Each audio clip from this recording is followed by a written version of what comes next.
Don't panic. No, I am, because I'm going to lose my job. A stitch up. It was a stitch up. Shit! When I lose the small side games, I'm upset. Because that's the fucking standard. When I don't see a team that wants to play the Champions League. You want to play the Champions League? Play the Champions League.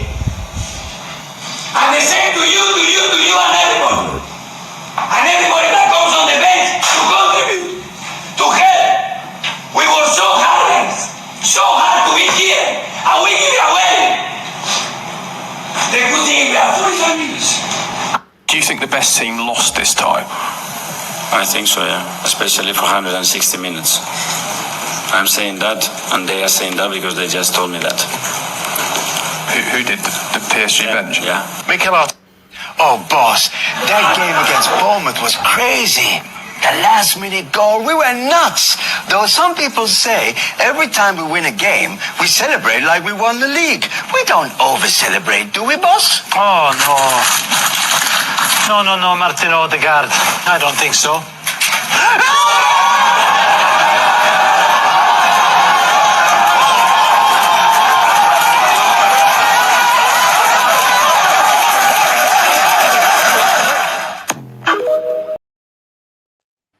Welcome back, familiar to Northside LDN, and today we've got a great panel. That one, I've not seen all that all the way through. That's first time, man. That's pretty impressive. I've got to admit, it's probably one of the best things that I've seen for a long time.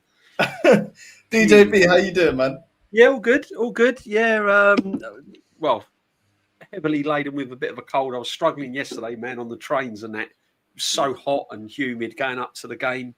Was obviously at the game, which was yeah, it was okay. It was okay. I'm not I'm feeling good, but not excited. It was okay. You know, it was yeah. I mean, I'm sure we'll get into it later on, but yeah. Apart from that, all good, my friend. All good. Looking forward to the show, and thanks for having me on. And pleasure to be with the Prince as well. Big up. Nah, big up DJB, man. Link to DJB channel is in the title, man. What are you saying, Fuad, man? You good? What I'm saying, why you late for? How you keep the man waiting that long? You're lucky I wasn't in London, bro. I'll be fishing rods and you back home, bro. I don't know about fishing rods. You know what I'm saying? I don't know about the fishing rods. But what are you saying? You good? You happy? I'm good, bro. I'm good, man. We got nice weather down here, you know. Honestly, down here is all right, you know. It's warm, man. It's warm. I put my jacket on in the afternoon. I'm like, whoa, what's going on here, bro? It's meant to be winter. Yeah. Yeah, Cardiff, for some reason, South Wales is warm. Oh, yeah. I know Fuad. I've known what a DJB.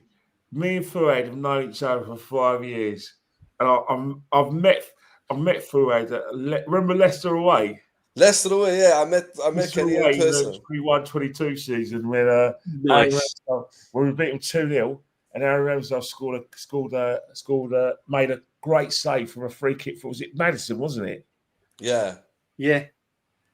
Yeah. So yeah. Wow, man. You know, in the crowd, you just see one big Mike Tyson, big brother stands out like Lennox Lewis, and that's Kenny. Yeah.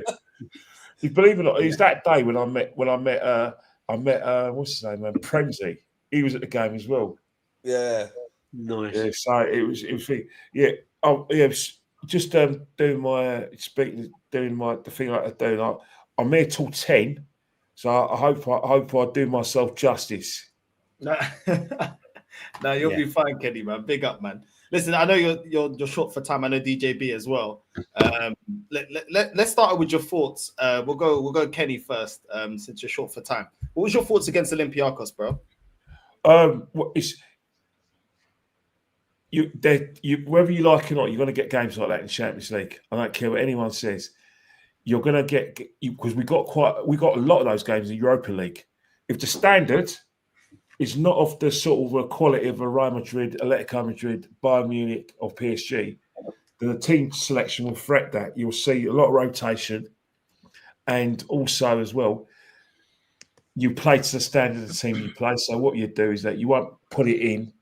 You score early, and then you wait for the opposition to, you know what it's like. Come and have a go. You think you're hard enough, because I know you're not good enough, and I know you're not going to hurt me. But have a go anyway.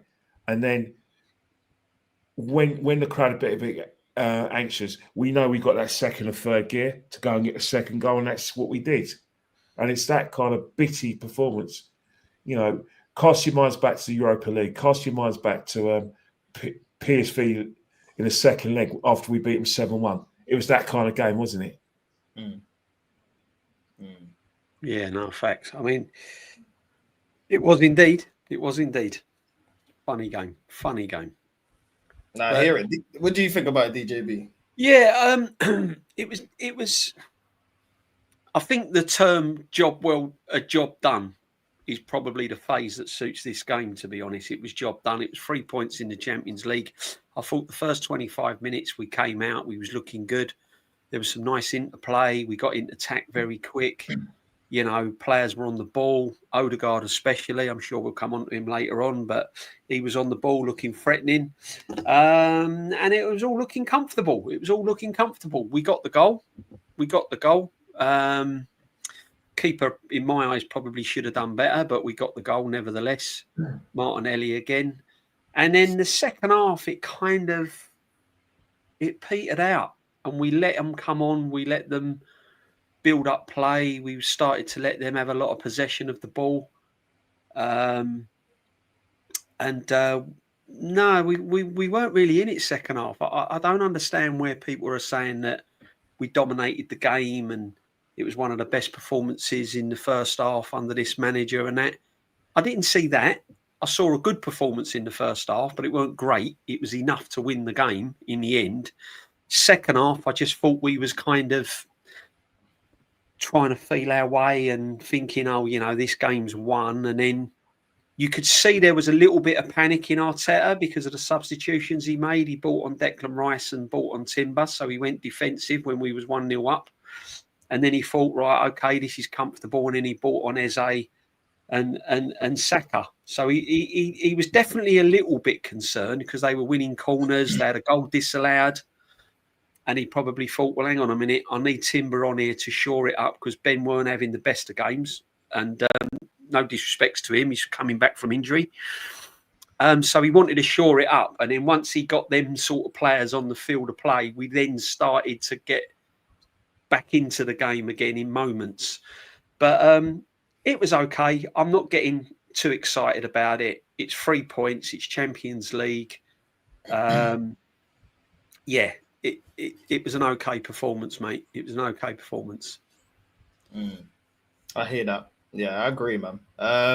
Fuad, how do you feel about the Olympiacos game, bro? I agree with both of them, to be honest with you. It was kind of like we started off well, and then Arsenal really stepped off the gas a little bit. They really never needed to do much, and then when Saka come on and Timber and Eze, they just went back into second, third gear. It was kind of like a game where they were just. I think they knew they can get over the line. Innit? It was one of them kind of games, innit? When even though they were coming on to us, they were a threat, but it wasn't that much of a threat. I think Arsenal's defense can deal with them. So yeah, it's like they got the job done. Like DJB said, it was one of them kind of games where I knew we were gonna win. Do you know, like when sometimes you just sit in the house and you think, It's one of them games, isn't it? I knew we were going to win. No, I agree. I think Odegaard definitely had a very good performance. Maybe it's the competition. I'm not sure. Ben White and Lewis Skelly, I feel like allowed too many crosses into our box. I think that's when we looked a little bit scrappy, especially in the second half. Miles Lewis Skelly was allowing too many crosses. It's like he wasn't even closing down his man. Ben White as well, getting duppy, nutmegged and everything. I tell you, I was screaming at him. I felt like he had a really, really poor, both of them had a really poor performance. Zubimendi, I need to see a lot more from Zubimendi as well. I felt like he could have done a lot more, a lot better. Gyökeres as well, I feel like he needs to step it up. And that leads me into the next question. Obviously, we've got West Ham, we've got Fulham. Before we go into really hard games, Atletico Madrid and Crystal Palace. Obviously, Crystal Palace are what now, 19 games without a defeat. They're literally a point behind us in the league. Glasner's doing bits. I'm seeing he's getting linked to Man United. He's doing a wonderful job there. This is with him losing, Crystal Palace losing two of their best players within the last couple of years, Elise, Eze now, and they're still cooking. It's really impressive what they got going on. And Atletico Madrid, they absolutely smashed Real Madrid the other day, put 5 past them. Do you know what I mean? So I feel like it goes without saying, West Ham and Fulham, I need to see Gyökeres scoring goals, bro. Like, at the end of the day, he's now getting service, and now I'm looking at him and saying, well, you should have scored against Olympiacos. The previous game, he had opportunities as well to score. You're now getting a bit of service. You need to be finishing them. I thought that the manager played him against Olympiacos, which I think was the right decision to get him some confidence, get some goals in. You know what I mean? Once a striker gets a goal going, all of a sudden the confidence comes back. So I kind of understood why he wasn't rested. But at the end of the day, we're seeing Moreno coming off the bench, and he's being more effective as a striker. You have to make players accountable, in my opinion, whether you like them or not. I know it's Gyökeres' first season, but we brought him in to be a finisher. We brought him in to take the burden of the goal scoring at Arsenal, take it off Saka's shoulders, and kind of had 2 outlets that can score goals. Now, I haven't given up on Gyökeres, but he needs to do a little bit better. That time when he cut in with his right hand, with his right foot, and then absolutely skied it over the bar, you got to at least work the goalkeeper. Do you know what I mean? And I just feel like he's getting opportunities where I'm like, I want to see a bit more from Gyökeres. I want to see a bit more. I know he's been frustrated with the way that we started off the season, which wasn't catered to him, but I definitely want to see more.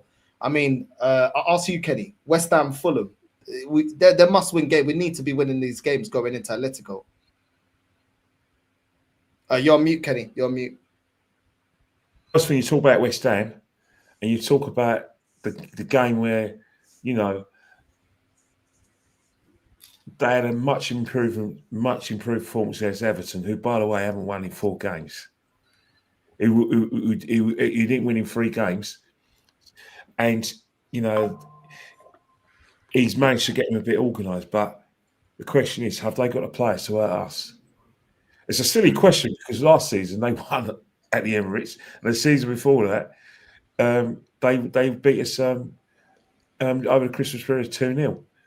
Where we absolutely dominated the game, but we just couldn't put the ball in the net.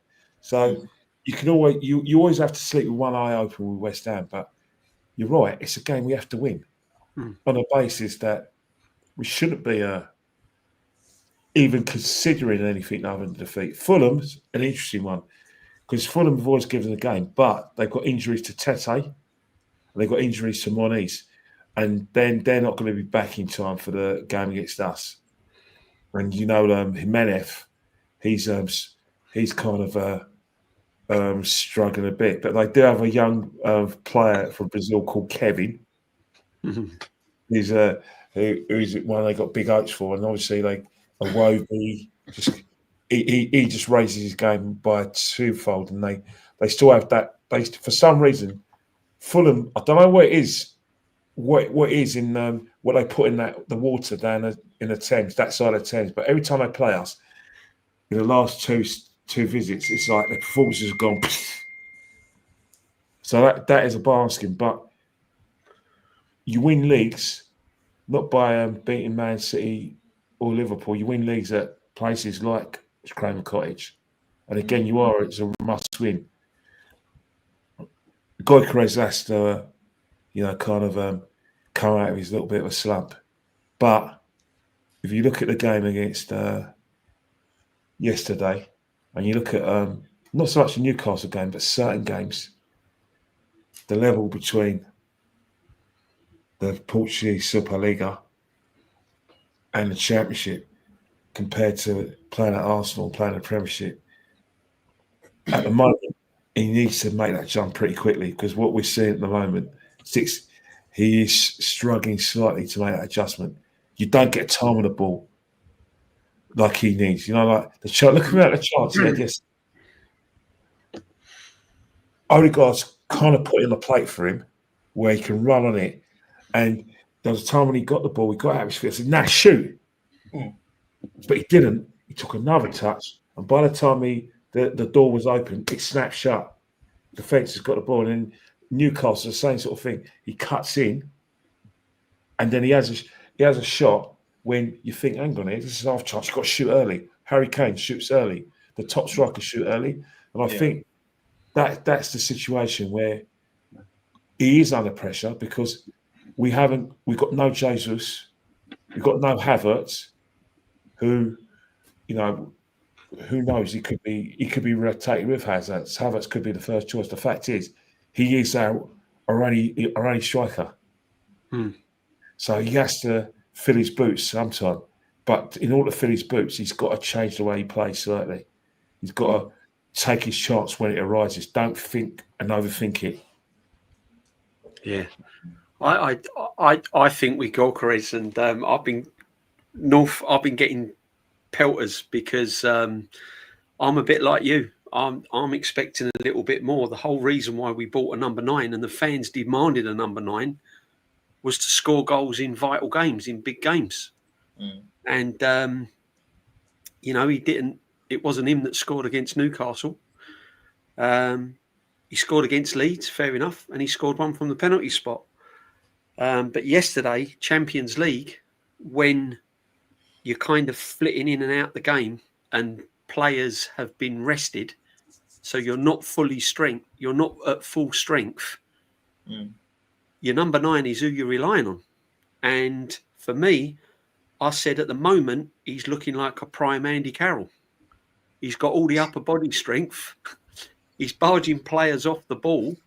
Do you know what I mean? And if you look at like the Andy Carrolls and your Duncan Fergusons of old, very similar, very good upper body strength, defenders bouncing off them, but technical ability and that little bit of calmness, I'm not seeing it from him. Now, I'm not saying he ain't an out-and-out goal scorer, but he is a goal scorer. But the problem is the way Arsenal's set up and the way the Premier League is set up, you do need some sort of bit of technical ability, whether you like it or not. You know, you can't get away in certain games against top defenders if you're not technically good on the ball in the box in the final third.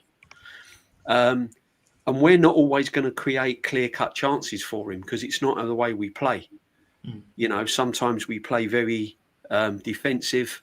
Sometimes we don't get the ball in transition quick enough.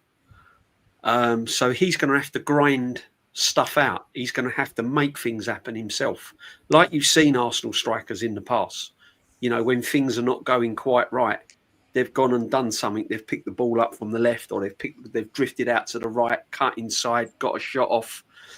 And I'm with you. You know, even if you're making the goalkeeper make the save and it goes off for a corner, that's where we're strong, right? When it's set pieces. So even if you're not scoring, at least get the keeper to make a save, get it off for a corner, make things happen. So look, I'm with you. I'm not writing him off. I think he's got to condition himself. But then I'll go back to the other question is at the beginning of the season, we were saying we ain't got time for strikers to come in and we haven't got the time. We need them coming in. And I know it's a bit selfish and I know it's a bit impatient, but he's got to start showing a little bit more and perhaps getting on the score sheets against the likes of Olympiacos and things like that. Having West Ham Saturday, I'm not diving into the 3s and 4-0 bracket. I don't think it's going to be that sort of game. The thing is with West Ham, what you've got to realise with West Ham, there's 2 games for them a season. That's Arsenal at the Emirates and any time they play Spurs. They're the games that they turn up for. They're the games that they try and get the crowd back on side again. And they're going through a patch at the moment with their board and demonstrations and that. So this is a big opportunity for the new manager to go there and try and recover something early on in their season. So they're going to be dangerous. And I saw them, I'll tell you why, North, I saw them against Everton, second half against Everton. And Everton's new ground, and they've been playing really well there. The games that they've played there, they've really played well. They had a great second half against Liverpool. They was really on it against Liverpool at Anfield. So Everton's not an easy team this season. And West Ham in that second half, considering how bad they've been, was more than a match for them. And they probably were the better team. And they looked dangerous. So I agree with Kenny. It's not the sort of game where you can sort of go to bed and don't keep one eye open. You've got to keep one eye open because unlike us at the moment, they've got Jared Bowen. If he gets the chances, he will score. Trust, he will score. Whether people rate him or not, that guy is a good player and he will score a goal. So we've got to keep it. I think we will win. But it depends on his system. It depends on his lineup. And it depends if we are going to be on the front foot straight away. Because teams like West Ham, defensively, they're weak at the moment. So you've got to start the game on the front foot really early to put them under pressure. But I think we'll be okay. Fulham away. It's not been a good ground for us, is it? It really hasn't been a good ground for us recently. But they've got players injured, and again, I do think we'll be strong. But look, it's no good going to St James's Park and winning 2-1 if you can't then go on a run of games. You've got to put a run of games together. You have to put a run of games together. And when you look at Liverpool's fixtures and look at our fixtures, this is an opportunity for this manager and this team to put a run of games together. Because if we are going to be serious, we need to beat teams like West Ham. We need to go to Fulham. We need to win at Sunderland.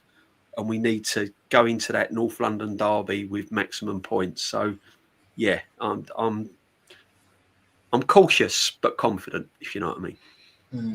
I hear that. Fuad, would you make of the Gyökeres situation right now? You think we're being a bit harsh, or you think we're being fair with him? I kind of disagree. I think it's a bit harsh on him because, everyone's looking at Gyökeres, all eyes on Gyökeres, but sometimes you got to look at the teammates around Gyökeres. It's like yesterday, people are criticizing him. Like, you've got to bear in mind, he come into a system where first, we're playing defensive football, then attacking football, then we're parking the bus in Anfield, then we're parking the bus at home against Man City. So it's not really, you can't really look at Gyökeres and say, oh, he's had all these chances. Like, when people are saying Havertz, people have got fickle memories. Havertz didn't score in 5 goals and he got gifted a penalty. Gyökeres has showed signs that he can do it, like against Leeds. He took on the ball, whacked that thing. He created that himself. He scored the penalty. And people forget, the goal he scored against Nottingham Forest, this time last year, that ball was going over to Emirates Stadium by Havertz. So you can see this, and Arsenal fans are fickle. Like they forget, like these little chances he's scoring, like the one against Forest last year, that would never win in. That's why we drew how many games at home? Do you get me? So I'm not really. That's a tactic. Havertz would have put that away. That's a tactic. That's not a play. Go back to Brighton last season at home in the Emirates and see the sit that he missed. You've still got scars from the FA Cup against Man United. What's that? You've still got scars for that. Yeah, listen, go back to Brighton last season, Ken. Go back to last season. We drew Brighton 1-1, and everyone go back and see the sit that he missed. It was exactly the same Gyökeres buried in. So you can see the difference already. Yeah, of course, definitely. Yeah, people got to do their research before they think like that. Before you speak about, all right, let's see what he does. But I think Gyökeres yesterday, I think they were more looking for Martinelli because, look, every time Gyökeres wants the ball directly to him, it won't go in. But as soon as Martinelli runs in out front, they're crossing the ball to him and he's missing open headers. Yeah, but you think can't outside. have the chances though. I feel like that's unfair for you to say that we're being fickle about that because No, it is. It's no. I'm not saying you come on, guys are. I'm every just player saying that fans comes to are the a bit Prem, fickle yeah, because every you can't player that expect comes them to to the come Prem into a with a big system that. reputation, yeah, has big But it's expectation. Let's be yeah, real. but you as a Liverpool fan, right now, okay, you yeah, could. Wirtz is getting it from Liverpool right now. Wirtz is Yeah, but getting he it. can have it all he You know what wants. I'm But Vince saying? haven't scored. Gyökeres is on 3 goals. You're right. Yeah, Gyökeres yesterday. but my point. No, but my point is, regardless if you play for Arsenal Football Club or any No, other but big yeah, club, but when you come with a big price tag, there's big yeah, expectation, the bro. system. But bro, we haven't seen. You got to boys. You got to be more realistic. We haven't seen. We haven't seen Gyökeres. We haven't seen Eze. We haven't seen Saka. We haven't even seen Martinelli. We haven't seen them play together. We haven't seen our best attacking forwards playing together, and people are jumping on this guy like they have. If, for instance, we had a 5-6 games run where Arteta said, "Okay, I'm playing Eze, Saka, Gyökeres, or whether he wants to play Martinelli or Martin Odegaard or Eze," and he had a 5-game run and he started missing of sitters, then you could say, okay, fair enough. But he's playing with Trossard. Like, come on, like none of us expected Trossard. We all thought Trossard was out of the club. Who would you? So out of Etatike then, who's got similar players around him? Wirtz Yeah, but ain't falling out. Liverpool, No, Wirtz ain't Liverpool are falling out. different, though, isn't it? Gakpo's in and out. Who would you? Yeah, but Who would you pick out of Etatike and Gyökeres right now? I'll still have Gyökeres all day. I'll take Gyökeres all day. Only being is because the difference is you've got 2 managers. One who just lets them off the throttle, and one who sometimes is a bit like, yeah. Do you get me? Yeah, I can hear it that. comes down to everything. I've been saying that if he doesn't get the creativity, he'll look ordinary. I said that in the summer. I said it right from the start. He would look ordinary if he doesn't get the service. But sometimes you have to make things happen. I mean, I think what it is with me with Gyökeres, and I will give him time, and I'm sure he'll come good, and I want him to come good, and I think the goals will come eventually. But he's not going to. I think where he's lacking technically at the moment, and he's not scoring, that's where I'm probably, if you think I'm, probably showing a little bit of harshness, because technical ability, I'm not seeing it. I'm seeing a big, strong centre forward, plenty of running into space, getting in front of defenders, that kind of thing. But another thing I just wanted to ask is what worries me as well, Northside, because I'm not sure how we're playing Gyökeres. Are we playing him as, because sometimes he looks like an old-fashioned target man, where we're getting balls into him and he's flicking them around the corner and he's holding defenders off. We're sort of treating him like a target man, and I'm not sure that suits him, to be honest. So there is a little bit of how are we going to get the best out of Gyökeres? And Kenny said this in the past. It wasn't his signing, so that's probably why he wanted Sesko, because Gyökeres gives you something different, and I don't think he's set up for that way. So that's just my opinion on him anyway. I mean, I'm not saying he's a bad player. I'm not seeing, he's not exciting me at the moment, to be honest. I don't know if Kenny agrees. Like, Fuad's making it seem like we're completely blaming the player. No, it's not. It's not that. I think the thing with Victor Gyökeres is that everyone thought that when he came to the club, that instantaneously it was the fix. What we were missing was a striker, and that had that that. Forget Sesko, forget the player that Mikel Arteta had in mind. He'll fix all our problems. And it's one of the things where you're looking at him in the flesh and you're seeing a player that's trying to find his feet, trying to find his role in the way we play. And what it is that he actually, unfortunately, has got no margin error. He's got no time to settle in. Because of the demands we have to win the title, win silverware, he has to hit the ground running, and that's kind of my theme and what I was saying on the podcast before I was having the conversations with him. Obviously, I prefer Sesko because I thought with the way we play, he's more likely suited to where we play. Yeah, but I'm in now in a situation where he is what we got. But we need to get him up to speed to where he played because, you know, maybe the best way to get something out of Sesko is, sorry, not Sesko, I keep on mixing them up. Gyökeres is Odegaard because you saw when Odegaard got the ball, he got the ball early to him. There was a kind of he's making those kind of passes. You know, when I was on your show, DJB, I said, "What's changed for Martin Odegaard? Why are we seeing those performances?" And I said, "Well, there's three, you know, like I said, situations which you can consider.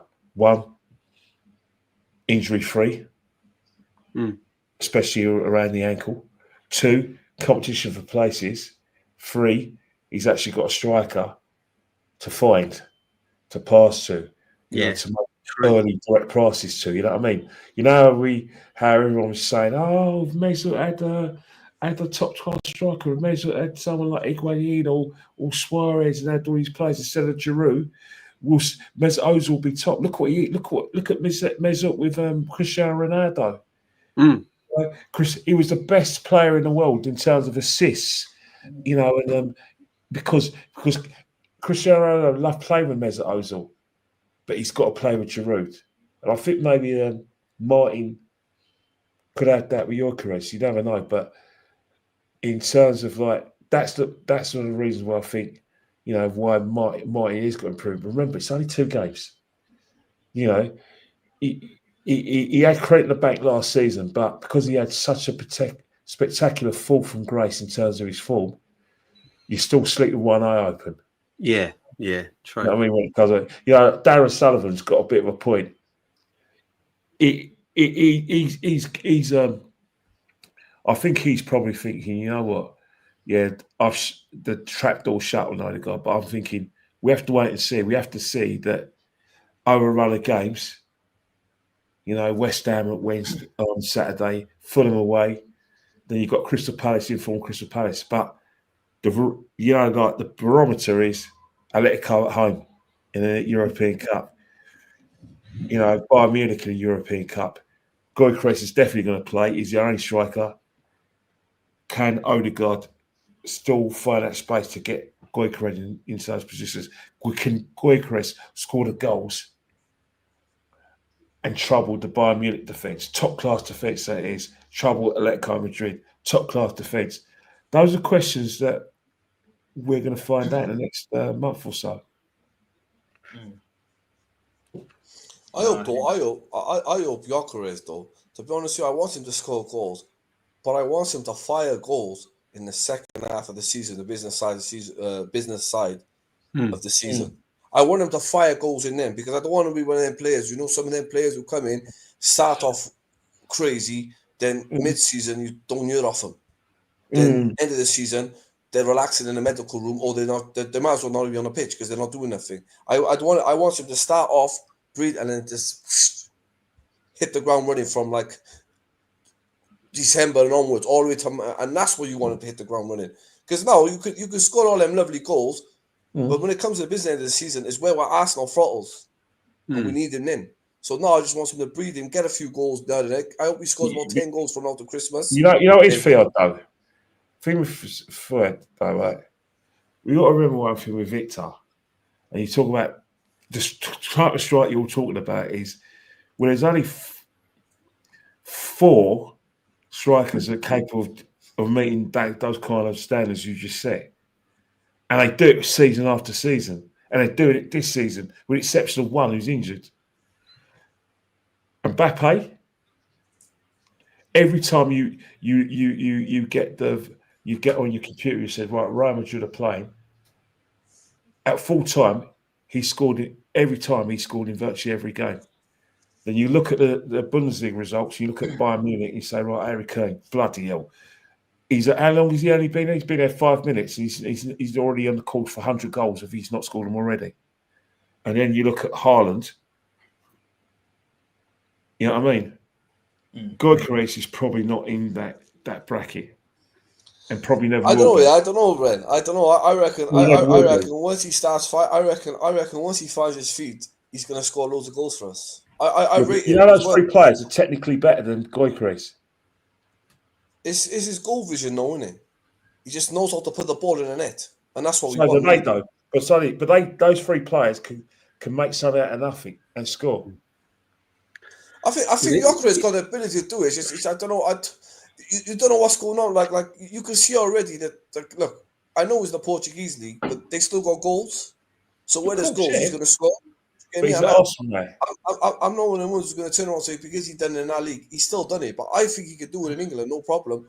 But it's just when it's like I said at the start of the season, he's come to where we played paramedic, like when we played defensive football. Then we choose to do attacking. Then we go back to thing. Then we go back playing 3 defensive midfielders. You know, it ain't really. But if he's gonna, but sorry to interrupt you, but if the manager is going to set up that way and he's not going to drastically change the way he plays, then Gyökeres has got to find another way, isn't he? Like good strikers do. They find other ways. Michael Owen did. You know, Andy Cole. You know, you can go back time and time again. Jamie Vardy. I'm not even talking about elite. I'm talking like Jamie Vardy. You know, they find a way, don't they? And this is what I'm trying to say. What I don't want to get with Gyökeres is that, yeah, the system ain't going to suit him. But at the end of the day, we haven't got the manager that's going to change the way he plays. He's still going to set up defensively in certain games, and he still ain't going to take. You know, he's still going to play cautiously. He's still going to play with two defensive midfield players at the Emirates, which I don't understand, especially against teams like West Ham with a weak back line. He needs to just play with one DM. So if it's not going to suit him, has he got the ability to find his own way and find a way of scoring goals and being a threat? Because that's what top strikers do. And if we're putting him in that bracket as the top striker, then he has to find a way. There's a difference between a top striker and a top goal scorer. And what I mean by that is they score goals, but they've still got the ability to find a way how to score goals if things ain't going for them. And I'm not sure whether Gyökeres is that elite level. But against Leeds, no one created anything for him. He done it all himself, so he has got the ability to do it. Yeah. You know, people forget that. Like the guy got frustrated. They wasn't getting the ball, so we just pick up the ball. But you don't know what's getting said on the sideline to him. Like you don't know what's getting said in training. Like you've seen already. The world have seen. Like against Leeds, he picked up the ball, took on 1, took on 2, and bam. You know, Gyökeres got the ability to do it. You know what I mean? So if he wants to, so there is a player in him. But what worries me though, Fayed, is that he doesn't do it, and the longer it goes on, and the fitter Havertz gets, then that would be like that could be that I can see happening. I can see Havertz coming back in the team. So for me, Gyökeres has got to get a head start. Otherwise, Havertz will be back in the team, and he'll be doing all sorts of madness, putting him out. DJB, I think with Gyökeres, if Gyökeres in the team, I believe defenders are scared of him. Like Martinelli, every time Gyökeres on the pitch, that's why Martinelli is always getting through because they're too worried about him. That's why when Gyökeres plays and Martinelli plays, people say, "Oh, play Martinelli down the middle." The only reason why he's getting his freedom because it suits him to play with Gyökeres. Because, like I said, when Havertz is on the pitch, you got one player marking him, maybe no players are marking him, but every time Gyökeres picks up that ball, there's free, bam. I understand that. But it's not the main reason. They want to bring back Havertz. We didn't buy Gyökeres to be a target man so other people can chip in with goals. It helps, it helps in certain situations. But I think Gyökeres has scored. I think, look, you know already Arteta loves Havertz. I already know that. So, but if Gyökeres scores goals, you've got no option. Sit down. I'm not saying don't play Havertz. Sometimes you have to rest. You have to rest Gyökeres. Like some games, you have to sit him out. You can't play him from now to the end of the season because he's going to be our striker now till Christmas. Yeah. So Havertz comes back. So some games they have to sit him out. So Havertz has to start anyway. Yeah. No. I just don't know. I ain't got my doubts of him scoring goals. I just got me doubts of the ability to get in those situations if the system don't suit him. And I've got concerns. I've got to be honest. There are concerns, but he ain't the only player. He ain't the only new signings I've got concerns about. But that's where I am. You know what it is, right? I've seen comments, valid ones, that they've seen like the valid ones about his ability. He can score goals and he's doing it for. But Richard Broad, is what he said about Arteta will be putting. That's up to Gyökeres. If Richard is saying that Havertz 100% came back into the team, regardless of what Gyökeres does, that's the challenge. That's the pressure Gyökeres is under. And he's going to score. I agree with you. It's down to Gyökeres. I agree. Because sometimes when Gyökeres is, when you are in certain games, you look at Kai Havertz and you're thinking, you know what, just to push Gyökeres, him being fit is something something that we could do with, or if we are struggling, we need a goal. Kai Havertz.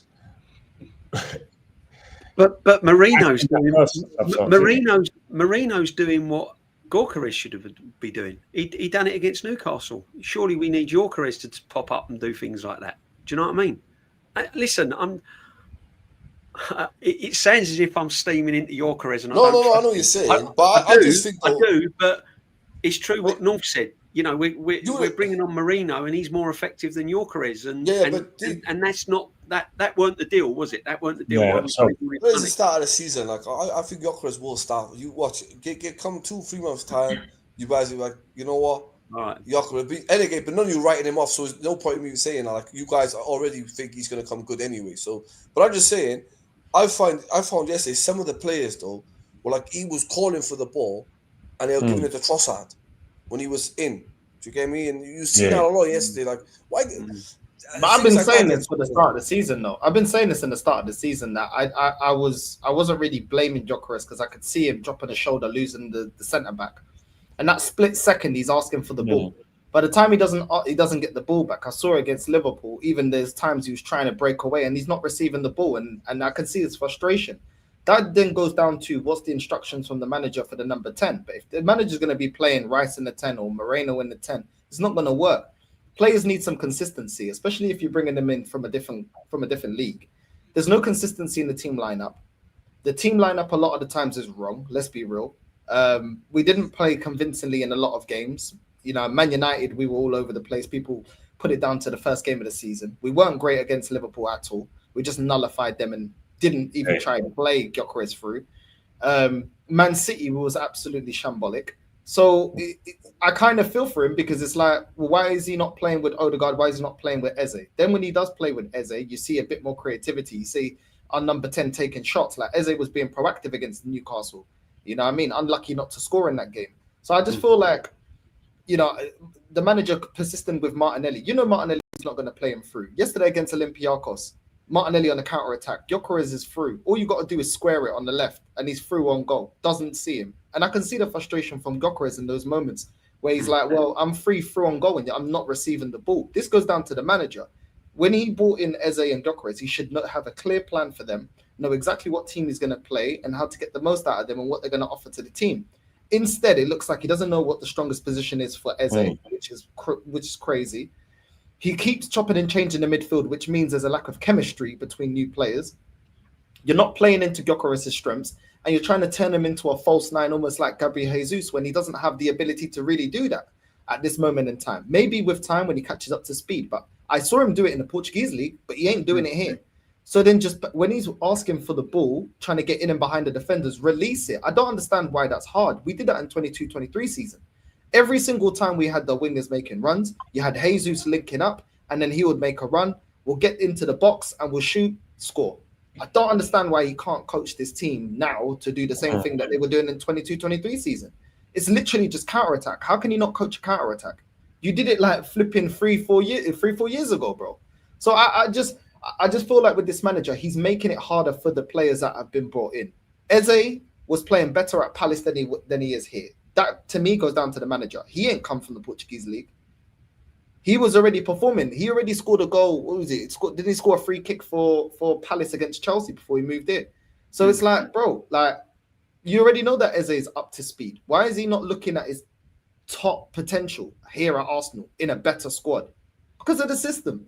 You know what I mean? And for me, the manager's got to get it right, bro, because you can't be bringing in these additions to the team and some games we're looking worse than last season. It just doesn't make any sense with better quality. We're not sat here talking about, we're not happy with the additions to the squad. I'm sure everybody's happy with Gyökeres, happy with Eze. So why are we not playing better football? Why is it that we can't have a cohesive attack? Attack looks all over the place. You know, even starting Trossard against Olympiacos, why? Dalman not getting any game time. Why? Why is Ethan not getting any game time? Shut up. He's a kid. Nah, Man. but it's true. It's true. Because at the end of the day, yeah, this is the fact, whether you like it or not. This manager wanted to get rid of Martinelli and Trossard. He's not part of his future plans. That's a fact. He brought through Dalman because he believed that the kid is good enough to take the step up. People said limited minutes. We're barely seeing him get any minutes. That's a fact. Ethan is another talented player that last season didn't get the minutes due to his performances. Yeah. This season, in pre-season, Ethan played well. Dalman and Ethan played well. They're both warranting more minutes than what they're receiving at this moment in time. And whether you like it or not, Trossard's on the way out. Martinelli will be on the way out. We were looking to move him on. We just didn't get a buyer that hit the amount of money that we wanted. Give these players that deserve more minutes, that are part of our future, more minutes that you actually believe in. Because if you already know these players are out of the door, you don't need to be playing them as much as you're playing them. You're telling me against Olympiacos, Ethan can't get 20 minutes? You're telling me that he's not good enough to get 20 minutes? Is that what you're saying, Fuad? Ethan.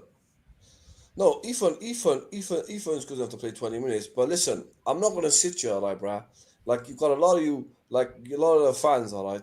You know, this Max Stallman, he's my best player and all that. Bro, the man's a kid, bro. The man still believes in Santa Claus. You ain't going to do nothing with him, bro. You know what I'm saying, bro? The man's still waiting for the Easter Bunny to come. He's a kid, bro. Like, how can he be a best player when he only played one game in the Premier League? Like, didn't Wenger play Theo Walcott when he was a kid and he went to play for England? But back then, it was fair. I don't care about Theo Walcott. Did Saka not break into the team? Did Saka not break into the team being a kid as well? Saka's a it's different, isn't it? We pick and choose now when they're kids. We pick and choose when they're kids, isn't it? Listen, Saka's got to now it's the kids. Saka's a Mandinko. But you believed in the project. When you believed in the project, wasn't it Project Youth? No? Wasn't that what you believed in? No. Now you don't believe in Project Youth. It's not Project Youth anymore. It's only Project Youth when you decide. He goes to bed at 9 o'clock at night, Brad. He goes to school in the morning. And you guys want to play him in the Champions League. Get out of here. I just think if it's confusing for us when we're trying to guess what system he's going to play and what players he's going to play week in, week out, if it's confusing for the fans, then it must be confusing for the players at some point. Because here we are going into the West Ham game Saturday. We don't know whether Trossard's on the left. We don't know if Martinelli's on the left. We don't know if there's a starting in the 10. We don't know if Odegaard's going to start in the 8. We don't know if he's going to play Marino, Zubamendi and Rice. We don't know. We haven't got a clue. And it is changing all the time. The logic thing that we want as fans is to use the players that we've got and the talent we've got in attacking positions, because defensively we can probably agree that we're pretty solid. But in the attacking third, we need a settled side. The players need to be settled. Eze needs to know that he's our number 10. Odegaard needs to find he's in an 8, as far as I'm concerned, because when he's more central, it's obvious that he's more creative, and he's looking a little bit more brighter because he's not kind of playing in that rigid system that he's playing in. He's more free. And then we need to decide who's playing on the left. Well, that's a lottery because that still hasn't been addressed. The left-hand side is still weak. Trossard, for me, and I've always said it, he's okay to come on and do a job 20 minutes if we need something different. He's all right to start a game and perhaps bring off at half-time. But for me, he's not a 90-minute player. Martinelli, big up to him. He has scored goals. What you're going to get out of Martinelli on a game-to-game basis for 90 minutes, creativity.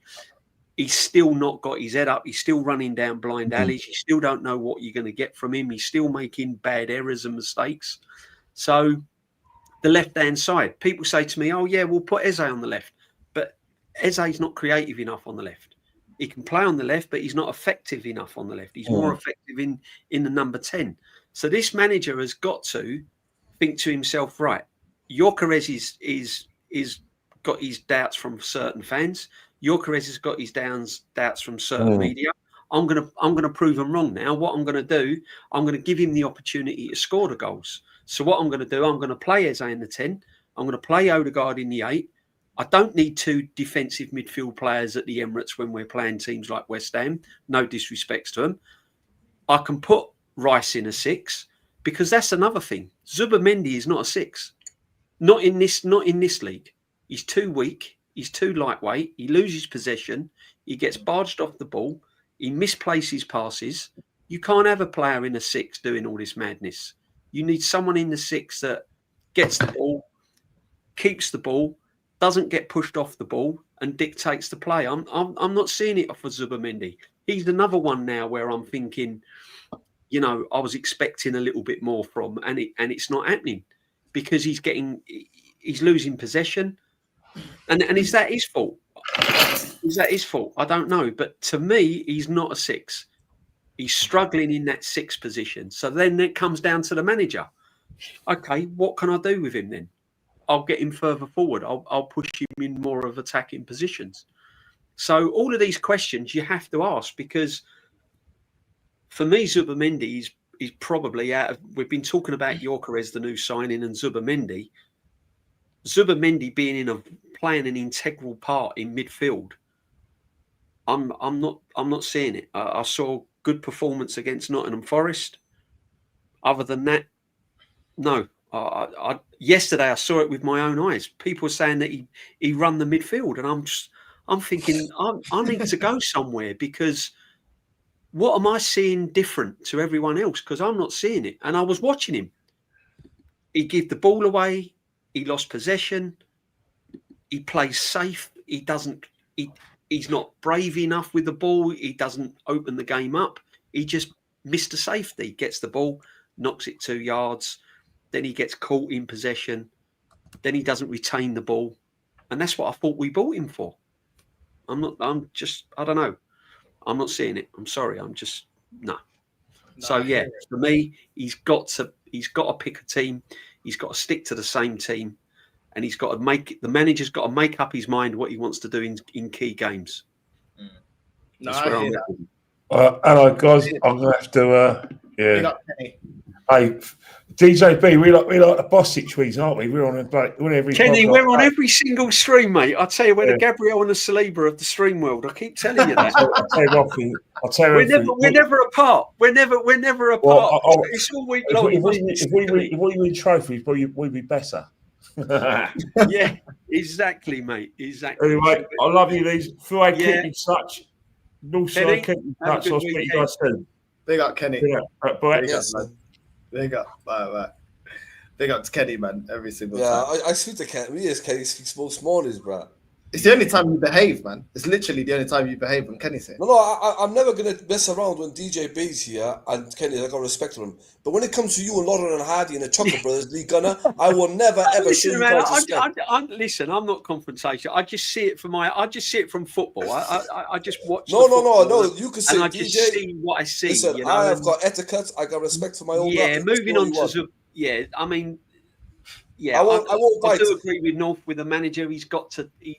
Because as I said, if we're guessing, the players must be thinking, well, what system is he playing this week? DJB, I agree. I just don't agree with Northside. So if he says it's okay, if I say it's a problem, you're damn right. But then you agree like Zubimendi. I mean, is it me or am I not? Or am I seeing what you're saying different? Zubimendi, people can't gas him up. He's a bit weak. He is a bit weak. He's not a 6, is he? He's not in the Premiership. No, do you know the game? You even in the pre-season, you knew like when Partey was playing, you could see the levels. It's like I watched one of your I watched the other day when you was speaking. I think it was on the roundabout. Was it the one with the Dan Potts? Yeah. And I think I agreed with what you said. You said if people got to be realistic when it comes to football, forget opinion, forget stats, there's a level drop when it comes to Partey and Zubimendi. It's a big level. It is. You don't have to be. It's not rocket science. You could see it already. Like, last year when Partey was in the middle against Man City, the transition of the ball, back foot, we beat them 5-0. This year, we played them with Zubimendi. It's like we were just suffocating in the middle. Even though we had defensive midfielders who's meant to defend, we were still suffocating. Same with Liverpool. When Thomas Partey was there, they'll pick up the ball, and you pick up the ball. People know they can't get the ball off him. Strength, powerful, bam, drives the ball forward. Yeah, no, exactly. And I hear about squad depth for their squad is stronger, and I get that. But I said it on my stream earlier, and Aaron brought it up. Big up Aaron. But he said, like, if Rice gets injured or if Rice is out the game, and you've got to rely on Zubamendi and Marino in midfield, then suddenly our squad depth don't look as good as it should do, because Zubamendi and Marino in midfield is just a no-no for me. You know what? I'm going to say it's just something. like completely out wild. I'm going to say something crazy. You might not agree with me, but you know what? I'd rather sometimes, you know what? I swear, last season I watched Brentford a few games, and I'd rather Norgard there than Zubamendi because he knows the Premier League. Possibly. He's been up against. He's been up against Man City. He's played also against them. Look at Brentford last year with him in the middle. Like all the top teams went there, they couldn't break him down. But is he going to take us to that next level? This is what you got to ask yourself, because I worry about that midfield of Zubamendi, Marino, or Marino and Norgard, Zubamendi and Norgard. For me, that's not. People bang on about our squad depth being the best in Europe and all of that. Well, there's not many top teams would have a midfield of kind of Norgard and Zubamendi or Norgard and Marino. You know what I mean? So you wouldn't be finding that in most top teams. I think Gyökeres and Eze and the defense will take us to another level. I'm more relying on them. I think Gyökeres is going to get us across the line to win the league. I think he's going to be the difference. Him and Eze. You think Gyökeres is going to get us to win the league? You think this Liverpool? Watch, I'm telling you, Gyökeres is going to win us the title, bro. I'm telling you. I hope you're clipping this. I hope you're clipping this, bro. Gyökeres is winning us the title, bro. And then after that, we come back. Do you know what? Northside, I'll be nice if we win the title. I'll even leave you alone. What else more do you want? I won't even bother you. I won't even say I told you so. I just say let's just celebrate because we've all been suffering for 20 how many years now? 20. But you saying this because of Liverpool losing 2 games? Olympia. No. I've been saying it for ages. I said whoever gets Gyökeres is going to be dangerous because I remember he was linked with United, linked with Liverpool. I said whoever gets that player is going to win the league. So I believe Arsenal are going to win the league because of him. He's going to be a difference. So you're not. What do you think about Liverpool? Obviously, back-to-back losses.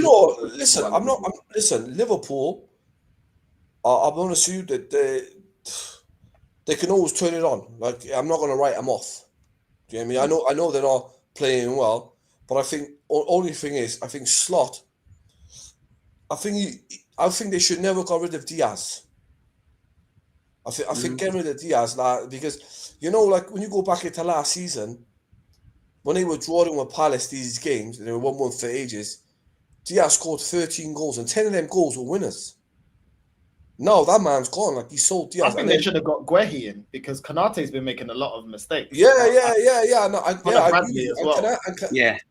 And Alisson's injured. So. And another one who they missed, God bless his soul, is Jota. Do you get me? Yeah. Jota. Rest in peace, Jota. But rest in peace, Jota. He always pulled them out of trouble, and that's what I'm saying. So I'm not like that's why I'm thinking they are going to miss because Jota was wicked class, bro. But they were more controlled though. Like their defense this time, like it's like one through ball against Crystal Palace. Every time they just go in like rocket launcher straight away, straight to Mateta. It was like straight through. The defense was looking poor, man. My cousin supports Liverpool, innit? And he said to me this. He said to me. Everyone rants about Salah. He goes, but people forget it was Jota and Diaz who scores the goals. I guess they'll pull the winners. Then Salah was just throwing that odd contribution goal when the game's been done. And he said he does a lot of that. He's saying this season he's been ripping into Salah. Funny one, Liverpool. It's a funny one. You can't write them off. You can't. You can't write them off. But you can't write them off. You definitely can't write them off. No, that's why I said that you said. That's why I was surprised by you saying, "Oh, whoever gets Gyökeres winning the league, we got Gyökeres will win in the league is going to win us the league."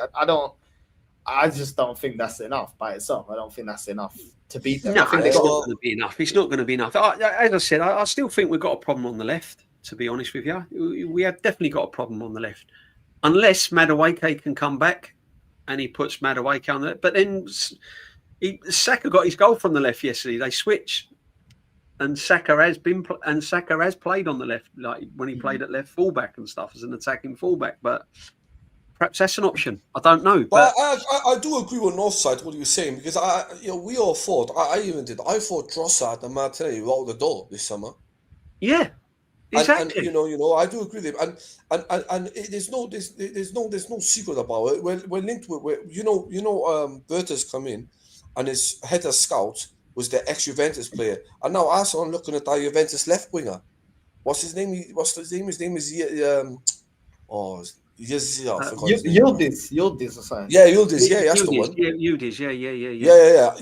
And he's been heavily linked, like rumors saying Arsenal. I still think we need a left winger, and that's what was worried. That's the thing that was frustrating when we signed Madueke, because I'm thinking, why are we spending this on Madueke when we desperately need an out-and-out left winger and like a Lookman or anyone, an out-and-out left winger? Because this is another thing. That's the one. All the players that we've signed, we've not signed players that are in their position.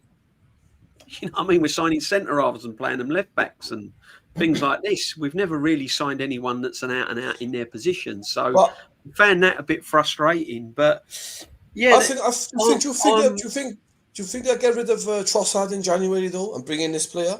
I think if the right offer comes along, I don't think you can refuse. To be honest, I don't think you can refuse. But with the Ethan thing, and some of the chat that was on my channel as well, I call him Ethan Smith Rowe because the similarities are there. And when I was on with Dan Potts the other day, North, I don't know if you see it, Igal was saying to me, "Oh, how can you compare the players?" I said, "I'm not comparing the players. I'm comparing the situation and the similarities." Because Dan's asked a question about, should he be on loan? And I said, I think that's where he's ending up. Because as Northside, he's not getting any minutes. I thought yesterday would have been the ideal opportunity to play Ethan. Put Martinelli on the left. I get that because he's been scoring goals and his confidence is probably a little bit higher than Trossard. So I understand that. But why weren't you playing Ethan on the right when you're resting Saka? Why weren't you giving the young kid more experience in the Champions League? Because you signed him and said, he's going to play more of a central role and he's going to have more kind of a impact in this team when they sold him the contract and everything. You're going to have more chances. You're going to be more involved. So Olympiacos, you're resting players. Surely you got to play Ethan. Start Ethan. Then bring on Saka. Something. Do you know what I mean? Even against Port Vale. Even Port Vale. So the way he's treating Ethan is very, very similar to how he's been treating players in the past that's gone out on loan and eventually sold. Nelson was another one, very similar. You know, Nelson came up with a winner against Bournemouth when he scored that last-minute winner, and then we didn't see him. And then it's just like, well, what is it about these young players in that kind of attacking area that they're not doing? Because for me, Ethan needs minutes in them sort of games. And then we're saying, he's going to get minutes because players are going to get injured and he's going to get in the Carabao Cup. Well, yeah, that's all well and good, but are we really developing his development by just throwing him in just because someone's injured? Yes, Saliba said it. Huh? Saliba said in his interview when he did his press conference after he signed the contract, he said, because I was asking him about when he went on loan to Saint Etienne, he said players can't develop on the bench. No, exactly. That's Saliba saying that. On the bench, you need game time. Can't develop on the bench. So yesterday would have been the ideal game to put Ethan in, start Ethan. And all the crowd in that Emirates and around everyone else would have gone, oh, yeah, brilliant. I can understand that. But for some reason, he left him out. And that's okay leaving him out. But then he didn't even bring him on. Not 5 minutes, 10 minutes, nothing. Absolutely nothing. I think the Newcastle, he didn't even... was it the Newcastle game? He didn't even take him in the squad, did he? He left him out completely. So for me, I'm worried about it. Again. And that's why this is the reason why. Look, Max Downing is going to be a great talent. He's going to be a wicked player. in the future. You could see it already, got ability. But I don't think, do you know when you play 1 minute and drop him 1 minute, play 1 minute, drop 1 minute, it kills their confidence. So just keep him. And like I was saying to Kenny the other day, he played for the 21 and the reserves Arsenal the other week. Yeah. So he said, what's the point of dragging him out of the reserves? Leave him there with the 21-year-olds. He's playing well. He's having a season. He doesn't really need to be on a bench on a Champions League. He doesn't really need to be on a bench. League Cup, I understand it. Do you get me? I understand the League Cup. But the Premier League and the Champions League, let the boy play in his, let him play with the people. Let him develop a little bit more. But yeah, a little bit more. We don't have a clear route. Honestly, that's the problem. Like, with Wenger, you had a clear route. Let's be honest. With Wenger, you had a clear route in this team. Yeah, 100, bro.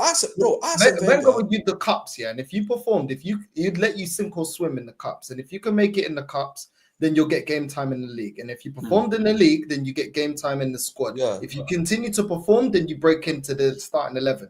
Wenger let players prove themselves, but he also gave you game time. We saw it all the time. Like even with certain players that had injuries. You remember when Van Persie had injuries? Like Van Persie blossomed a bit later into his career because of the injuries was setting him back. Do you know what I mean? We saw players like Eduardo come through. We saw players like even Haleb and Rosicky get game time. We saw Santi Cazorla get game time. Like he'd always award players, whether you're from the academy or not, and he'll let you sink or swim. We saw players like Miachi and Wellington Silva have opportunities, bro. And these players weren't of the quality, but he gave you enough chance. He gave Jenkinson chances, bro. Do you know what I'm saying? That's all we're asking for, bro. Do you know Robin Van Persie, though? Robin Van Persie, I don't care what anyone says. DJB, Northside, he's still one of my best players ever. I love that guy, man. Yeah, Carlos Vela, another one. Even though Carlos Vela did a bit better. Robin Van Persie, I know people hate him. They call him Juice. He was, mate. Do you know? I remember that time when yo. So if you've grown up watching the likes of Van Persie and Van Persie, you still reckon Gyökeres is going to win us the league? Yeah. So he's in 100%. Van Persie's level, is he? He's got Gyökeres got something about him, bro. I'm telling you, he's going to win us the league. This is what I'm trying to say. This is what I'm trying to say. I'm sorry. Van Persie to me is one of my best players. I used to highly rate Van Persie. He's one of my best players ever, man. Exactly. But you can't put Gyökeres in the same level as Van Persie. You can't put no striker in this day and age like Van Persie, Rooney, and that. Yeah, exactly. But you know, when you're saying that Gyökeres is going to win us the league, I think it's more. I believe this day. I believe he's going to be the difference this season. I really do. Big up to Shane for the raid. But big up, Shane. Yeah, I really think listen, I listen. Any Arsenal fans hope so, but you got there's a little bit of being realistic, isn't it? I just find the manager's on a big season this season for me on all levels, you know. And this keep messing around with the midfield and messing around with the team. He's just got to stick. He has to just stick to this. A system and try and develop the players within that system, you know, definitely 100%. And the Ethan thing is a really big concern for me because I think he's an absolute brilliant player and he's got a great future and he's got really good prospects you know. And if you're gonna let Martinelli go, if you're gonna sell Martinelli and stuff like that in the future, then you're gonna have to you're gonna need people like Ethan. So. Yeah, I can't understand why he never got minutes. Really can't. Wenger was doing that because he didn't have the money to buy players. So he was always looking for young players that will seize the opportunity and go to the next level. But most of them couldn't. Listen, at the end of the day, his player ID was still top level. And even with the limited money, we can still argue that he actually put together a better team than what this manager's assembled together with limited budget. We don't have no winger at this club on the level of Alexis Sanchez, not even Saka. And that's a fact. And I don't know how old you are, and I'm not trying to say that you're younger than me or older than me, but I'm just saying we don't have that, innit? When you look at Adebayor, he's better than any striker we currently have. Van Persie, better than any striker that we have. Fabregas, better than any midfielder that we have right now. Do you know what I'm saying? Rosicky, Cazorla, even Giroud, bad boy, heavily disrespected by this fan base. Oh, massively, massively. So you want to be talking about what Wenger was doing. This is why we have so much. Why we're so critical of this manager because with more finances. Hold on, with more finances and not losing your best player every year, which Wenger was started to lose his best player every year. This guy was getting top 4. Do you know what I'm saying? The only thing Arteta has been guaranteeing us so far is top 4 with way more money and not losing his best players. So this is why we say he has to be winning, because we've seen this club a lot more restricted financially, getting bullied, their best players leaving and not throwing the money at the problem. Like this manager, Wenger couldn't go out there and make a mistake and get Lokonga, Fabio Vieira, 101 flipping goalkeepers, a load of flipping defenders, Trusty and flipping Marquinhos and all these players, and then just get another 100, 200, 300 million to replace that. That's what this manager's doing. Let's just keep it honest. A lot of the mistakes is his fuck ups. Kivio is his fuck up because he's not of the level. Now he's going with Mascara. That's his signing. So a lot of these players that we've been getting rid of are his own signings, not players that he inherited, not players from Unai Emery that needed to be rebuilt. No, it's his players. And yet a lot of them are not being developed by him. Zinchenko we're trying to get rid of. His player. Trossard that he bought. His player. Okay, Martinelli's not his player, but yet he didn't develop him, just like he didn't develop all those other players that he bought in. And this is the problem that I have. Wenger, with less means, was doing a lot more. And with that restriction, was still winning me at least more FA Cups. Even though that's not the end goal, he was still winning me more FA Cups. So who's a better manager? I think it goes without saying, even Wenger at his worst is better than this manager. That's a fact. And that is why I have a problem with Fuad defending this guy, because Fuad remembers Wenger days. And that's why Fuad can't argue what I'm saying, because he knows it's factually correct. No, because I respect Wenger. That's why. I don't respect your opinion. I respect Wenger.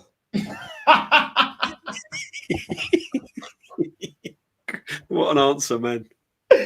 Odegaard or Fabregas, Fuad? Come on, bro. You know Fabregas. I love Fabregas. Declan Rice would sometimes he plays in the 8. Do you know, Declan Rice. Wait, hold on. Declan Rice or Santi Cazorla? Cazorla, man. Come on. Don't bro. even go like he's even a fort, bro. Cazorla. Yeah, I'm saying any of these wingers or Alexis Sanchez. Alexis Sanchez was bad, bro. Alexis Sanchez, obviously, yeah, he was quality. Van Persie, Adebayor, either one of them or the strikers that we currently have. You already know I'm going to pick Van Persie. But this is what I'm saying, bro. So this is what I'm saying. This is what me and DJB saying, bro. This is what we've been saying. This is what I can't understand why everyone's saying, oh, it's the best squad we've ever had. And then you I don't believe that. No, I'm not saying you, Fed, in particularly, but a lot of the fan. In fact, no, not a lot. The majority of the fan base. Best squad we've ever had. Best squad in Europe. I won't say no, DJB. I won't say it's the best. And we're not even mentioning the teams that actually won the majors. We're talking about. I will say Wenger in the 10 years after of just winning FA Cups. I'm not even talking about Pires. No. And see, the problem is, right? You have to. What I'm trying to say is sometimes you have to just bring it down a level, and you have to keep both feet on the ground, right?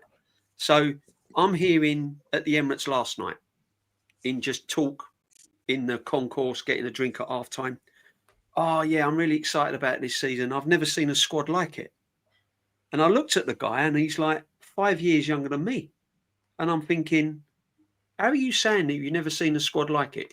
So you're telling me that this current squad is better than Henry, Bergkamp, Rosicky, Van Persie, Fabregas, Alex Song, Tony Adams, Lauren. And it just goes, yeah, it goes on and goes on and goes on. And what it is, it's just the modern fan now. With the modern fan and the modern, they're just brainwashed into thinking this is it, because we're so desperate to win something because they won't admit the manager's failings. So all they're looking for now is like, I'm going to say anything now to make me feel better, to make me think that this is the right thing to do. Okay, I won't say the best. Everything else in the past, everything that went before them, they forget. Go when they say it's the best squad ever. That's a big statement. You can't say. But that's what you're hearing. Yeah, that's crazy. But I will turn around and say this is the best squad Mikel Arteta have had. Say that. This is his best squad. I won't say it's the best. You can never say it's better because the squads are like. You've seen already the years. Like we've seen our youngsters go to Anfield back in the day and win 6-3. Do you hear me? So we were saying last year though we had a good squad and we should have won something.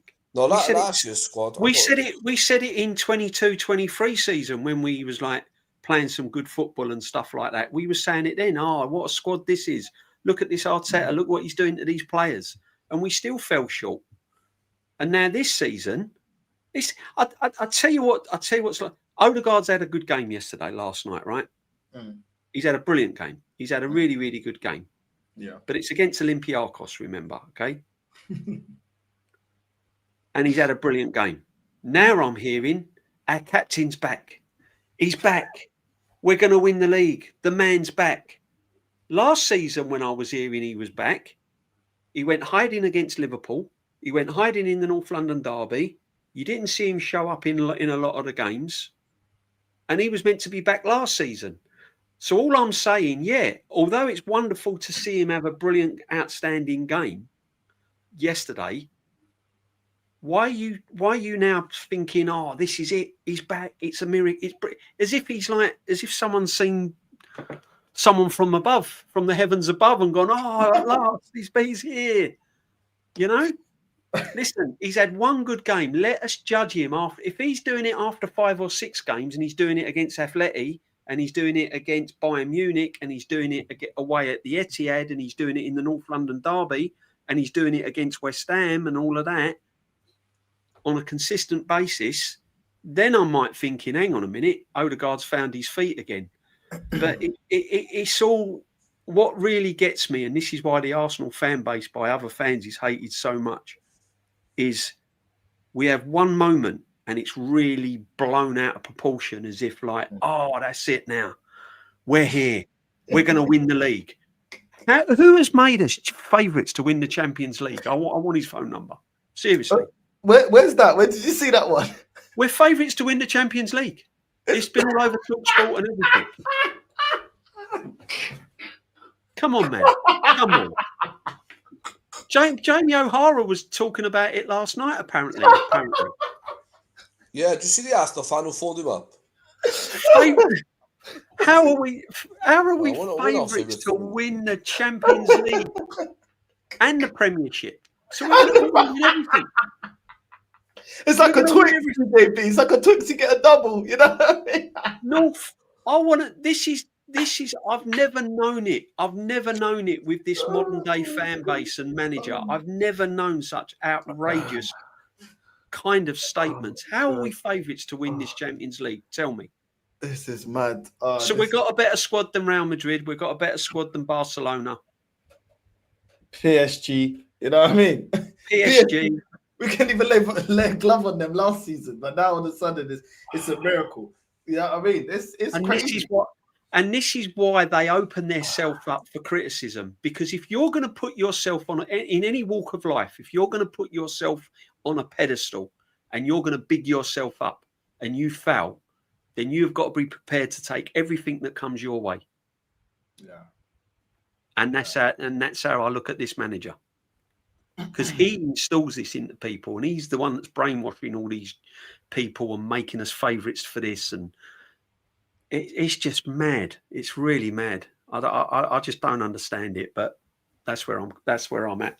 But hey, you know, obviously I want the best for Arsenal, and I want them to win. Of course I do. But you ain't going to get overexcitement from me at the moment. I've got to see it consistent on a regular basis for me to get excited.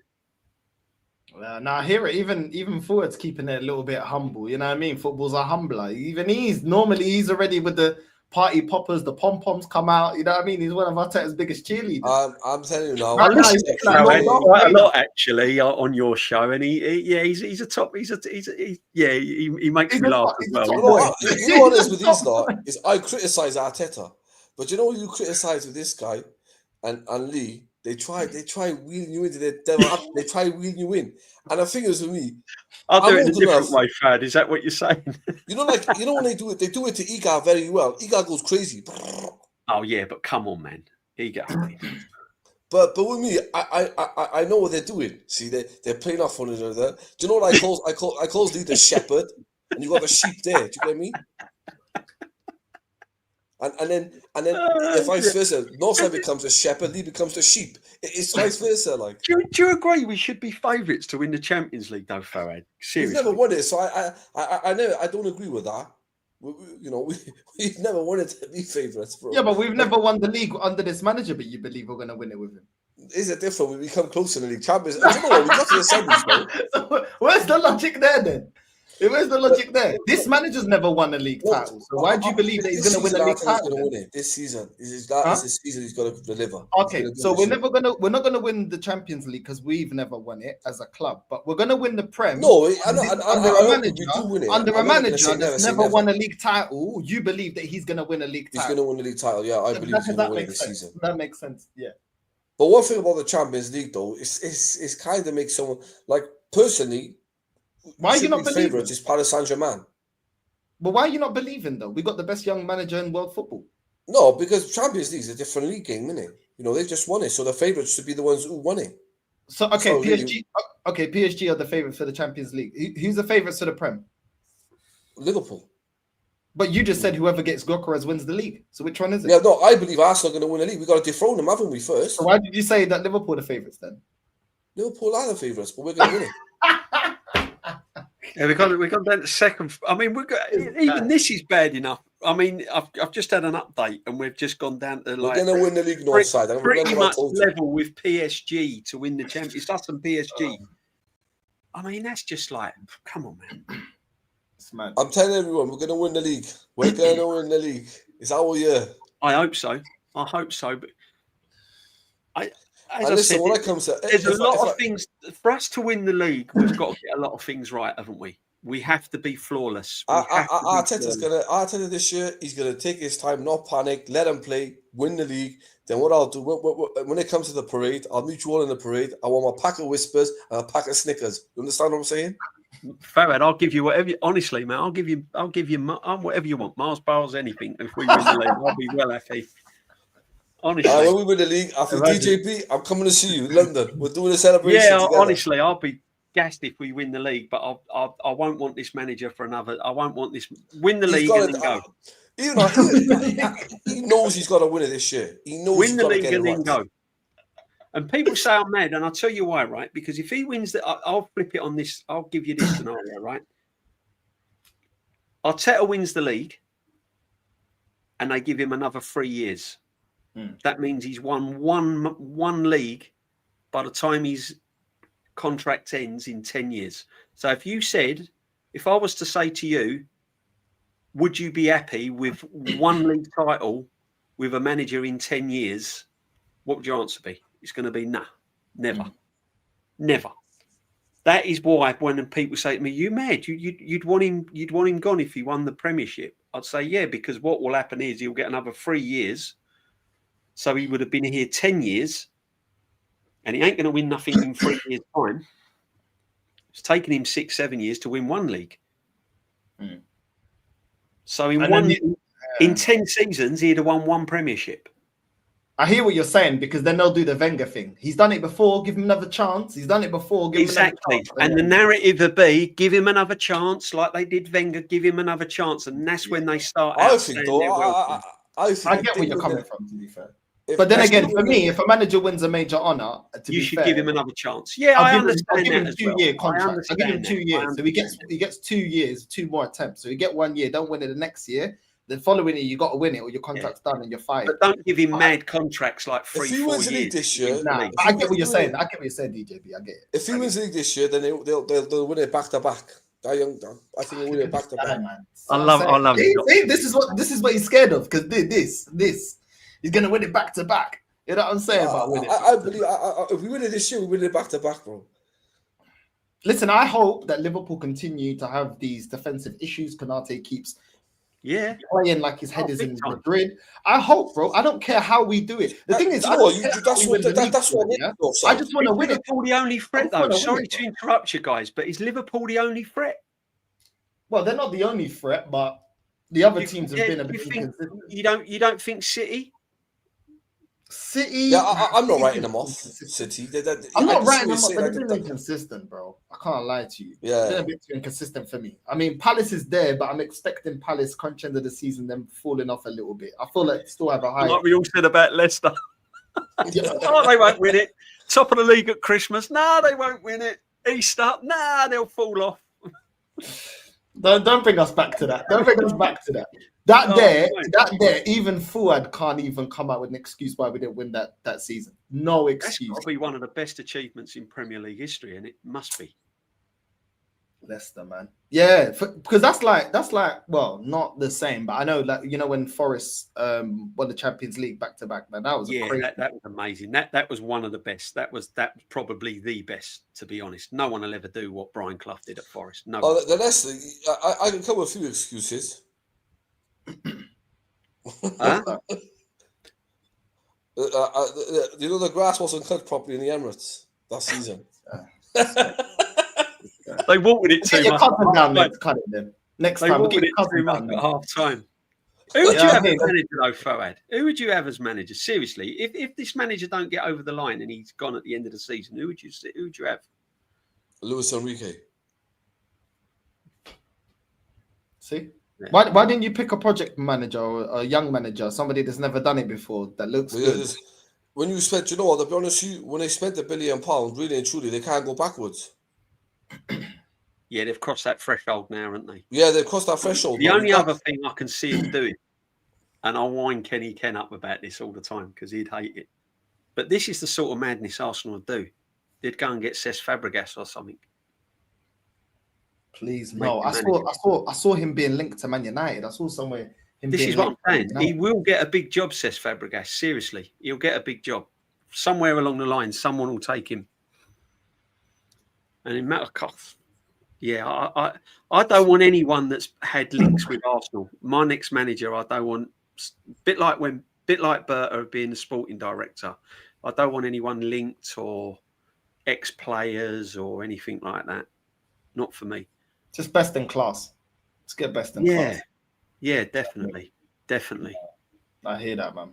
I hear that. But listen, boys, you Dan. Don't take much more of your time. Big up DJB. It's been amazing. I've really enjoyed it, man. And Fuad, it's been a pleasure to share the screen with you, my friend. Likewise. Big up Fuad as well. Never a pleasure, but thank you for jumping on. Don't worry, that was behind the screen now. What's that? DJB, shout your channel out, bro. Links in the Arsenal Huddle. Come along, have a look, see what you think. Have a sub, and there's things going on with a midweek one on a Wednesday, Sunday night one.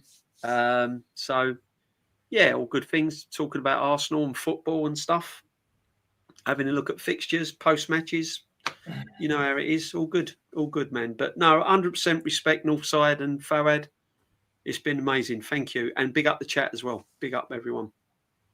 Big up DJB every single time. The link to his channel is in the description. Fuad, I know you never really you don't use your channel like that, innit? You don't really do much. Oh no. I just like watching, bro. Yeah, so you can hide away. You can hide until you want to celebrate wins like Real Madrid and stuff like that. Do you know you, right? You're such a right? When we win, you don't phone me. When we lose, you don't phone me. What is it with you, right? I'll have you on my channel, Fuad. Yeah, you can come along. Yeah. What was the score yesterday? Sorry. Yeah. First time. I don't call you when we win. We don't call you when we win. No. He's clever because the last time we were live, you and that little muppet. He's clever. You and that muppet. Yeah, I do sometimes watch your streams when you're both on. It makes me laugh. It does make me laugh. Wait till the content of the season. This guy's gonna come with his delusions. You can stay with that Darth Vader robe, yeah. But I'm telling you right now, end of this season, yeah, it's gonna be Darth Vader. Gyökeres is winning us the title. No, Gyökeres is gonna be your headline's gonna be Fuad said Gyökeres is winning the title. I want that headline. Gyökeres is winning the title, but Van Persie was a baller. Oh, Van Persie was a baller, bro. Is he? Yeah. We've had I used to love that guy, man. I've seen some magical things at Arsenal, man. Amazing. We've had teams with Wenger. Let's be real. I'm going to quickly before I wrap up. We've had teams, even at last 10 years, we had teams that were capable of winning the league if we just made the right 2-3 additions. And that was what was so annoying with that last iteration of Wenger. We had teams that were good enough. And the thing is, when we compared, and the funny thing, me and DJB, we weren't even talking about Colo Torre, Lauren. We weren't talking about all the players that actually won. No. About players after winning major honors, and we're still player for player stronger than in a lot of positions than we are now with less money spent. This is what happened with top manager, and yet we've got the best squad in Europe. See, this is what I can't understand. when you compare some of the teams in the past, like the Wenger latter era and beyond, and then you're comparing it with this team that we've got now, and you're saying, we weren't even saying that team that Wenger had was the best squad in Europe. Yeah. We was just saying this is a good squad. These are quality players. Now we're saying that they're the best squad in Europe when Eze's never won a Champions League or Premiership. Gyökeres has never won a Champions League. There's players there that haven't won any major trophies with our current squad. Saka's the only one, and he was benched in the FA Cup. So if you go through our squad, none of them have won any major trophies, and yet they're the best squad in Europe. There you go. Yeah, I just don't understand how they get to this. It's better. It's better than what Arteta has had in the past, but I can't put it up there as one of the best squads in Europe, man. I can't. Yeah. It is what it is. It should be better. I mean, it's not like Unai Emery had £1 billion to spend, neither did Wenger, innit? So it should be better than what he took over. Yeah. You know, do you know what I mean?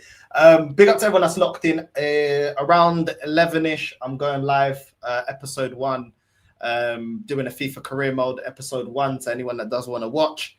So yeah, we're going to be doing that, and I won't be buying any players. I'll start with the players that Arteta's got, and I'll start the season like that. I won't buy any extra players, and we'll just start the season off. And in January, I'll sign some players, and let's see if I can get the team balling and get more points. FIFA, do you? Yeah, I've got the new FIFA 26, man. I will whip you on FIFA, bro. Bro, it's don't enough. ask me how to play FIFA, man. I'm terrible. Absolutely terrible. What I do, I get too excited and I end up pressing wrong buttons, and I'm failing. Just keep practicing. I'm tackling when I should be shooting. What team do you go Northside? I'm tackling when I should be shooting. I'm passing when I should be tackling. I'm like FIFA. Our Arteta manages Arsenal. Oh, you must be good then. Very erratic, Fawad. Northside, what team do you go? Huh? What team do you play on FIFA? What team do you normally go? No, I don't do. I just do career mode. I never do. I just do trying to do realistic career mode. That's all I do. Yeah, I don't play on you can go Arsenal, Man United, Barcelona, Madrid. I'll go Newport County and I'll still beat you. Oh, I bet he's good. I bet he's like, he's one of them, and he's like my sons that play. Oh man, your sons are good. This guy's a waffler. He's a Del boy. I'll get really I'm frustrated. I would you on FIFA. He's a Del boy, DJB. Don't believe him, man. He's a Del boy. You know if you want to know how to park a bus, play me at FIFA, mate. I everywhere, goal line, everything. They're the best players. They frustrate you and you end up scoring. Big up DJB, man. Big up Fuad. We're raiding Lee. Northside raid on the way in. Make sure you subscribe, DJB. Link is in the title, and we're out. See you later. Big up. Bless.